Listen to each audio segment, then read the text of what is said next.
Baik, selamat pagi dan selamat berjumpa di mata kuliah Elektronika Geofisika.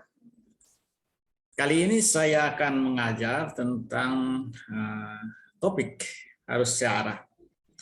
Sebenarnya kita sudah membahas bagian ini, tapi tidak tuntas dan kuliah harus saya hentikan karena jaringan yang kurang bagus. Juga ya kalian juga mengalami hal yang sama ya. Untuk itu saya akan share screen.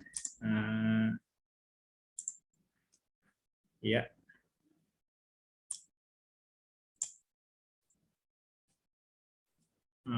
Pada pembelajaran lalu, ya ini kita ya belajar tentang rangkaian arus searah. Mungkin saya harus kembali ke ini dulu. Ya, arus searah. Jadi arus searah, mengapa arus searah? Itu dalam tugasnya. Karena itu tugas selesai, jadi arus searah itu mengapa dikatakan sebagai arus searah. Arus yang searah. Searah artinya penjalaran arusnya, kan kalau arus itu bisa dilambangkan dalam besarnya arus dan waktu, jadi berjalannya waktu. Nah, besar arus ini di arus searah ini, kalau kita lihat penjalaran waktunya, sumbu penjalaran waktu dan besarnya arus itu paralel, dia paralel, searah dengan arah penjalaran waktunya. Itulah sebabnya disebut sebagai arus searah. Jadi supaya dipahami, jangan sampai arus searah bilang, karena saya satu arah mau ke Tondo, jadi satu arah dengan saya dia, makanya disebut arus searah. Jangan ya. Iya, oke. Itu tadi. Karena searah paralel dengan waktu penjalaran, bisa juga frekuensi, karena waktu dan frekuensi ada hubungannya. Ya, seperwaktu adalah frekuensi. Oke. Untuk diketahui, orang fisika harus tahu itu. Selanjutnya, dalam arus searah kita akan belajar dua rangkaian khusus. Nah, ini ada rumah sakit RS di sini, jangan sampai dibilang rumah sakit ya, rumah sakit Tepenin, bukan. RS di sini rangkaian setara Tepenin dan rangkaian setara Norton. Yang pertama ini digambarkan di sini rangkaian setara Tepenin. Tapi di rangkaian setara yang dimaksud adalah ya sebenarnya yang ini, yang dalam blok merah ini. Itulah rangkaian setara Tepenin. Tapi bagaimana rangkaian setara Tepenin ini diperoleh, atau ini adalah bahwa kita menganggap, saya sudah sampaikan lalu dalam kuliah, bahwa kita menganggap ada suatu rangkaian yang kompleks. Kompleks itu kan banyak komponen di dalam, banyak, ya bisa juga banyak, ya komponen lah. Katakanlah komponennya ada resistor, ada sumber tegangan, ya atau sumber arus. Tapi kita sekarang bermain di Tepenin itu bermain dengan namanya sumber tegangan. Jadi ada sumber tegangan, arus, dioda, ada kapasitor, bisa juga, ya kan? Jadi di sini kompleks dengan ada sumber tegangan harusnya ini ya, sumber tegangan dan resistor, bisa kompleks lah. Dengan kompleksnya ini, kalau dia hanya mengeluarkan dua keluaran, katakanlah ada positif dan negatif seperti itu, maka rangkaian di dalam ini oleh Tevenin, ini seorang pakar elektronika, dia melihat bahwa saya kalau ini rangkaian ini sebagai sumber tegangan, maka saya bisa melambangkan sebagai seperti ini. Terdiri dari suatu sumber tegangan dan diserikan dengan hambatan daripada rangkaian tersebut. Rangkaian apa ini sini, hambatan pengganti ya. Jadi sumber tegangannya seri dengan hambatan pengganti dari semua apa yang ada dalam kapasitor, kan bisa dijadikan resistor, bisa berfungsi sebagai resistor ya, tapi tidak untuk arus searah ya. Dan ada resistor, ada dioda dan sebagainya, kompleks. Dan itu bisa menjadi satu di sini. Berapa hambatan penggantinya ya. Jadi di sini mungkin kita melihat hanya terdiri dari arus dan resistor ya, sumber arus, sumber tegangan, dan resistor ya. Beberapa kompleksnya itu bisa dinyatakan seperti ini, sederhananya seperti ini. Jadi hanya dua komponen saja. Yang tadinya sini kompleks banyak. Sini. Jadi seperti itu. Jadi rangkaian setara tepenin itu dianggap sebagai sumber tegangan tetap. Nah, jadi sumber tegangan tetap. Mengapa? Kalau ini hambatan tepenin ini kecil, ya, kayak dia akan menjadi sumber tegangan tetap bagi beban yang di sini. Ini RL adalah hambatan beban. Jadi kalau ada radio kah, senter kah dipasang di sini, menyalakan senter, menyalakan radio, menyalakan HP, dan sebagainya, ya ini bisa ya ini ya tersambung gitu ya. Ya supply tegangan ke situ secara dan tanpa ada penurunan besar tegangan ya.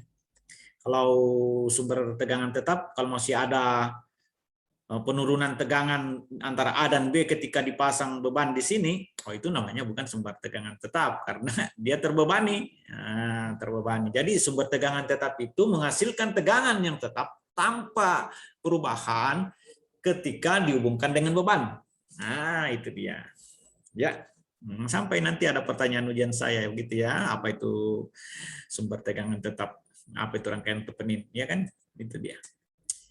Nah, ini dia salah satu kasus yang kita lihat, kasus sederhana di mana di dalam rangkaian tersebut ada sumber tegangan atau sumber tegangan satu di sini, di mana tegangan positifnya ada di sini, negatifnya di bawah, dan ada dua resistor, ya.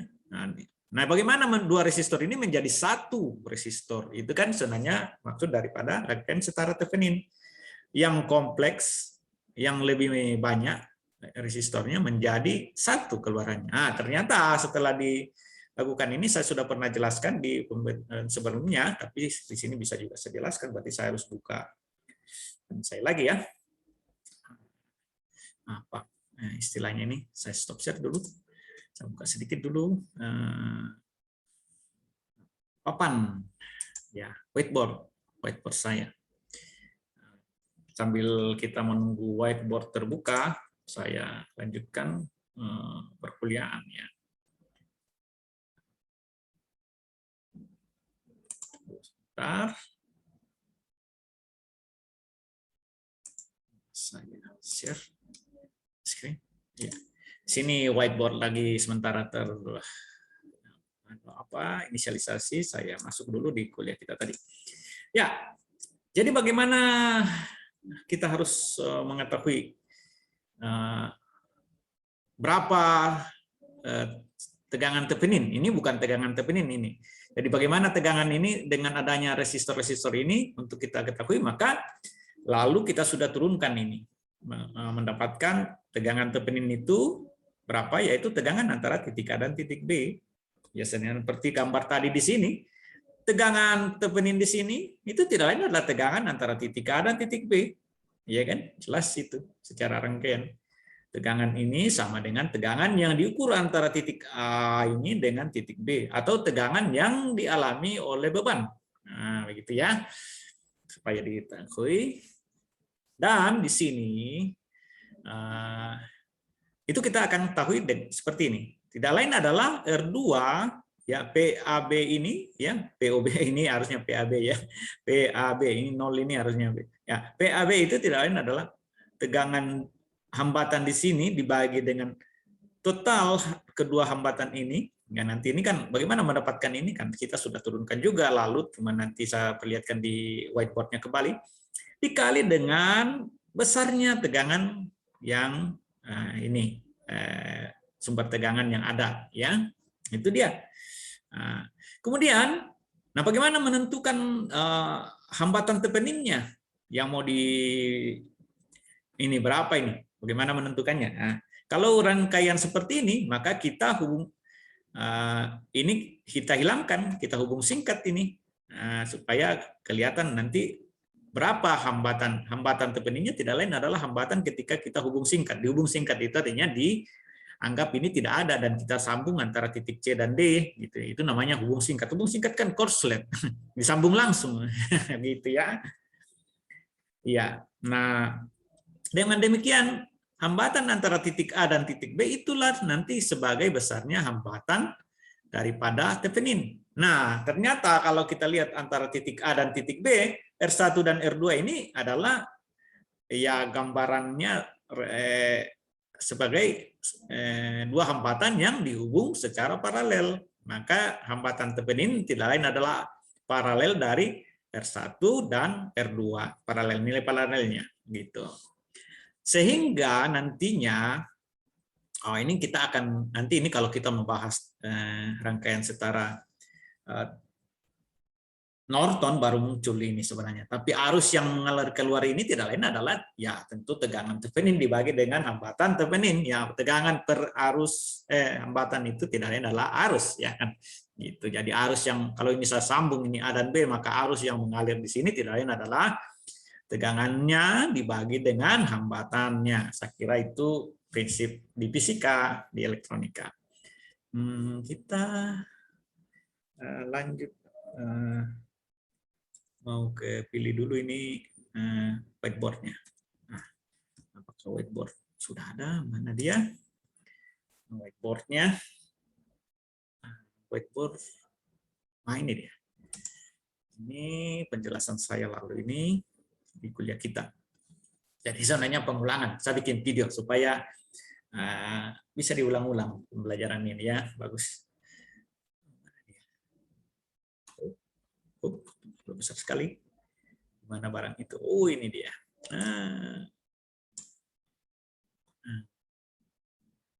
Nah, ini dia. Jadi bagaimana menentukan ini? VAB itu sama dengan R2 per R1. Harusnya R2 ini ya. Aduh, pulpen saya tinggal di rumah nih. Ini harusnya R2 ini saat ini ya. Seperti di sini. Jadi pada dasarnya kita melihat rangkaiannya seperti ini. Nah, seperti ini yang ada di gambar tadi. Jadi kalau arus yang mengalir dalam rangkaian sini tidak lain adalah kita bisa lihat. Kita hilangkan titik A dan titik B. Tidak usah kita lihat. Maka rangkaian ini seperti ini dia. Iya kan? Iya kan, kalau saya hilangkan ini kan tidak ada. Kalau ini A dan B saya tidak hubungkan dengan beban, maka sama saja ini tidak ada, tidak usah. Maka rangkaiannya seperti ini.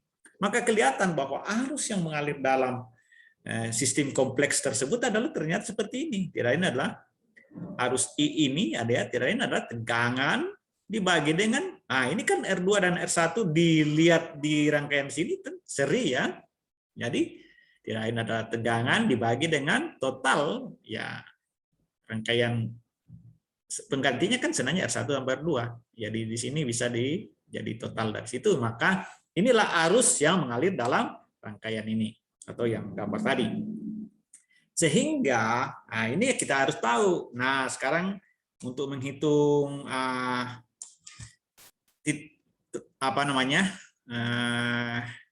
berapa tegangan antara A dan B, maka sekarang kita mau mengukur, maka dipasanglah A dan B lagi kembali.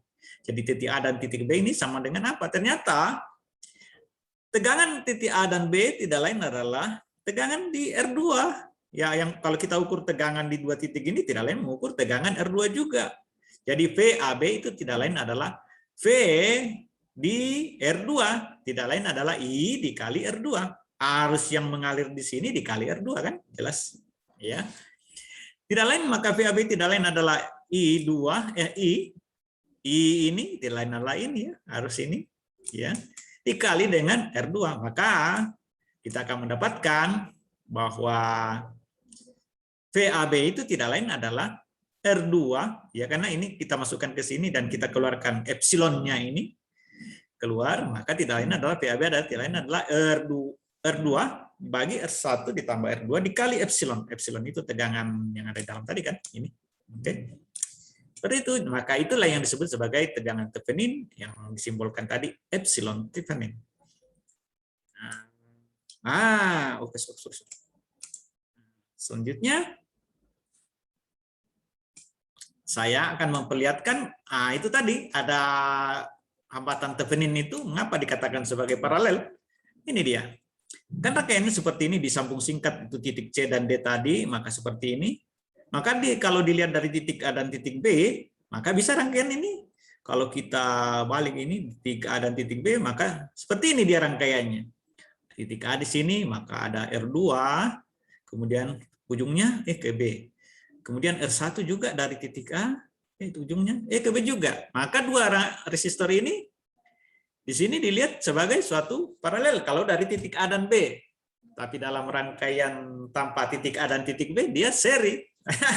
Ada dua hal yang menarik ya untuk dilihat, tetapi harus dimengerti, mengerti. Jangan kalau pengertian itulah yang memberikan jawaban yang benar, ya kan? Orang-orang yang tidak mengerti tidak akan memberikan jawabannya. Oh, sorry. Nah, ini dia. Maka tidak ini R1 paralel R2 kalau kita mau melihat rangkaian pengganti A dan titik A dan titik B, tidak lain adalah rangkaian pengganti A dan B sebenarnya ini. Jadi hambatan tepenin tidak lain adalah hambatan penggantinya, tidak lain adalah R1 paralel R2. Kalau kita kembali ke elektronika atau fisika dasar, R1, R2 itu yang mana? Tidak lain adalah seper RP pengganti ini, ya ini adalah seper R1 ditambah R2. Nah, kalau hanya dua seperti ini, maka tidak lain adalah kita bisa dapat menghitung RP ini dari rangkaian dari rumus ini, tidak lain adalah dikalikan keduanya baru dibagi dengan keduanya, jumlahan keduanya. Itulah nilai hambatan penggantinya. Sehingga itu bisa kamu sebut sebagai RTH. Saya kira ini habis di sini dia. Dan kita lanjutkan materi di sini. Jadi ini dia, sudah jelas itu ya, tepenin. Nah, sekarang kita masuk dalam RS Norton, rangkaian setara Norton. Jadi ternyata ini antara Norton dan tepenin ini dia bekerja sama. Kalau si tepenin mengatakan rangkaian kompleks tadi dia bisa nyatakan sebagai sumber arus tetap, sumber tegangan tetap, maka si Norton mengatakan, wah saya bisa melihat rangkaian itu sebagai suatu rangkaian arus tetap. Nah, kenapa? Kalau arusnya tetap, ini coba bayangkan. Ini, kalau ini RTH beban di sini, jadi arus yang mengalir di dalam rangkaian ini kan kalau kita lihat di rangkaian, kalau kita sudah pasangin beban, maka rangkaiannya seperti ini. Maka arus beban, ya arus yang melalui beban dan mengalir dalam rangkaian ini tidak lain adalah hambatan tepenin. Oh sorry, ini harusnya tepenin ya, harusnya di sini tepenin sama dengan VTH ya, supaya kok simbol di sini tidak sama ya, ada tidak kayak konsistenan ya. Kalau di sini oke lah RTH, walaupun di sini pakai jenis hurufnya berbeda, tetapi itu sudah sama ya. Ini yang agak ya belum konsisten, tapi pahami saja bahwa ini ETH kita di depan juga tadi sudah muncul itu disampaikan. Jadi tidak lain adalah tegangan dibagi dengan ya jumlahan, ini kan seri ini RTH dengan RR seri, maka dijumlahkan hambatan penggantinya. Jadi itulah arus yang mengalir dalam rangkaian ini. Nah, apa yang terjadi jika ini jauh lebih besar? Jauh lebih besar itu bandingkanlah antara 1 dengan 1001 ya, begitu. 1000 ya, katakanlah 1000. Ya, 1 dan 1000 ya di sini. Jadi itu kan katakanlah RTH itu 1000 dan ini 1. Ya kan? Ini maksudnya. Atau ini 1.000.000, ini 1. Ya kan? Ini yang maksudnya. Nah, kalau bandingkan, coba bandingkan. Kalau ini 1.000.000, ini 1.000.000, RTH itu 1.000.000, nah ini 1, RL itu 1. Nah, itu udah jelas ini persamaan ini benar kan? Nah, apa pernyataan ini benar kan? Jika ini jauh lebih besar apa ini? Jadi kalau begitu di sini apa yang terjadi? 1.000.000 ditambah 1, 1.000.001. 1.000.001 dengan 1.000.000 dekat atau jauh lebih besar? Jangan sangat jauh bedanya. Ya kan? Jelas. Hampir sama. Hampir sama. RTH 1.000.001 dengan 1.000.000 cuma beda 1. Tapi pernyataan ini yang kita ambil. Ya, oke. Nah, ternyata jika ini jauh lebih besar, maka ini saja arus yang mengalir di sini tidak lain adalah ini dibagi ini. Nah, itu dia. Inilah yang Norton ambil, bahwa dia ternyata itu artinya kalau modelnya gini, ini diabaikan saja karena jauh lebih kecil. Ya, itulah Kalau dalam hambatan apa namanya itu pengganti ya. Nah, sekarang jadi rangkaian yang tadi seperti ini oleh rangkaian setara Thevenin diubah menjadi setara Norton seperti ini. Ya, kalau Norton si Thevenin menggambarkan rangkaian setaranya seperti ini, kalau Norton dia menggambarkan rangkaian setara seperti ini, yaitu suatu rangkaian yang terdiri dari sumber arus tetap dan suatu hambatan yang diparalelkan dengan sumber arus tersebut. Kalau di sini dia ini diserikan, kalau di sini diparalelkan, ya kan? Nah, beda kan? Jadi di sini arus yang mengalir keluar, arus sumber arus tetap ini tidak lain adalah yang kita lihat tadi di awal di sini kan dinyatakan inilah yang arus tetap ini, karena ini diabaikan, tidak ada apa-apanya, ini jauh lebih besar, ya kan? Sehingga arusnya ini tetap, arus tetap itulah yang dinamakan sebagai sumber arus tetap, itulah yang dinyatakan sebagai rangkaian setara Norton, rangkaian setara yang menyatakan sebagai dirinya sebagai sumber arus tetap dengan arus sebesar epsilon Thevenin TH atau VTH, artinya tegangan Theveninnya dibagi dengan hambatan Theveninnya di sini. Jadi dari sini bisa dibuat seperti ini, di mana hambatan Norton itu sama dengan RTH. Oke? Nah, bagaimana sebaliknya? Bisa juga dari sini kita balik begini, ya seperti ini dia konversinya ya. Jadi di sini kita memiliki rangkaian setara Norton, kita bisa konversi ke rangkaian setara Thevenin dengan menuliskan seperti ini. VTH tidak lain adalah IN dikali RN. Ya dari sini. Ya, karena RN itu adalah RTH, maka kita ini dia lahir. IN RN adalah VTH. Nah, gitu. Kemudian RTH RN, ya, kayak gitu. Jadi kalau nanti disuruh membuat rangkaian, ubahlah rangkaian setara Norton di bawah ini menjadi rangkaian setara Thevenin. Yang mudah menggunakan seperti ini. Saya kira ini adalah dua rangkaian yang dipelajari di sumber arus searah. Nah, mengapa ini dipelajari? Saya kira ada beberapa hal yang kita lihat tadinya, bahwa kita melihat kalau ini jauh lebih besar, hambatan Theveninnya jauh lebih besar, maka ini akan berfungsi sebagai sumber tegangan tetap. Dan kalau ini demikian juga, kalau ini besar, maka ini sumber arus tetap. Mengapa sumber arus tetap? Karena kalau ini sumber arus ini besar sekali, RN ini besar sekali, maka mau kembali dari atas sini ke sini tidak bisa, karena ini hambatannya besar sekali. Jadi arus betul-betul sempurna keluar ke sini, tidak ada yang bocor ke sini. Karena mau ke bawah sini, tak hambat di sini. Katakanlah kalau kita mau ke Palu, ada dua jalan alternatif kan, jalan Soekarno-Hatta dan jalan RE Marta Dinata. Nah, kalau RE Marta Dinata dibawa terjadi kecelakaan besar, maka orang akan lewat ke ini ada dua cabang, ini Soekarno-Hatta dan ini RE Marta Dinata. RE Marta Dinata terjadi kecelakaan besar, hambatan besar, padat sekali, tidak bisa. Maka orang akan lewat di sini ya. Gitu. Itu analogi ya, bagaimana menggambarkan hambatan dalam rangkaian ya. Saya kira begitu, dan ini ada contoh soal.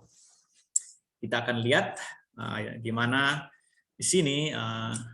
Oke lah, tidak saya halangi ini. Nah, taruh sini wajah saya ya, mengajar di tengah. Ya, contoh soal. Nah, ini kan kita dua orang seperti tadi aja. Jadi kita tinggal dengan mudah menentukan. Ya ini soalnya. Nah, mungkin juga ujiannya nanti. Tentukanlah arus Norton, hambatan Norton, dan bagaimana hubungan Thevenin dengan Norton. Jadi kan ini kan rangkaian kompleksnya begini. Nah, bagaimana menuliskan arus Norton, hambatan Norton? Kita bikin. Ya kan kita sudah lihat tadi di depan. Nah, ini dia. Mengapa arus Norton tidak lain adalah V per R1. Ini menjadi tanda tanya di sini ya. Nah, sebenarnya itu kurang pas. Harusnya di sini kita dapatkan. Apakah memang dapat 12 mA? Oh, ini pas ya di sini. Ini tanda tanya juga ini. Apa dikatakan tidak ada dalam penjelasan kita tadi arus Norton langsung didapatkan dari sini. Arus Norton di sini ini dianggap besar sekali. Nah, ini kalau saya ini kita harus jadikan rangkaian ini contoh dari yang sudah ada ya, dan saya melihat ini kurang pas. Jadi harusnya kita memulai dari ini arus Norton, hambatan Nortonnya ya kita lakukanlah dari rangkaian hubungan tepeningnya dulu, kita buat jadi hambatan tepeningnya ini dengan rumus-rumus yang tadi untuk menentukan nanti ini menjawab ini. Jadi kita kerja dulu tepenin di atas sini untuk menentukan berapa besar tegangan tepeningnya dan berapa besar hambatan tepeningnya. Arus Norton bisa dihitung dari ini dia hambatan tepenin dan RTH kita akan dapatkan. Nah, itu. Kemudian hambatan Nortonnya tentu sama dengan hambatan tepeningnya, ya kan? Nah, itu tidak lain adalah ya kita lihat hambatan tepeningnya ini dia hambatan Norton ya paralel dari R1 R2 ya sudah jelas tadi Rn sama dengan RTH di rumusan kita tadi di sini kan. Ini sorry. Ini wajah saya ini harus saya pindahkan. Nah, pindahkan di sini. Ya ini dia. Rn sama dengan RTH sama juga di sini untuk mengkonversi sama. Jadi untuk di sini ya apa istilahnya sama. Jadi RTH-nya ini. Jadi RTH itulah hambatan Norton sama. Bagaimana hubungannya dia? Apakah hubungannya baik-baik? Bukan begitu. Jadi kita mau melihat sebenarnya mau memperlihatkan ya kembali yang tadi ini sebenarnya di sini kasus di sini ya. Itu yang mau diperlihatkan. Kayaknya kalau pertanyaan C itu tidak perlu bagi saya kalau dalam soal seperti tadi. Saya kira itu adalah ya, contoh yang bisa dilihat dan ini bisa dipelajari. Dan ini salah mungkin ya. Ya, dengan demikian adik-adik kuliah kita sudah selesai untuk arus searah dan saya berharap ada yang dipahaman. Kalaupun tidak ada nanti saya akan share video ini dan adik-adik bisa nonton untuk bisa bertanya di grup jika ada hal-hal yang ingin ditanyakan. Sekian, terima kasih dan selamat melanjutkan aktivitas selanjutnya. Terima kasih. Selamat siang.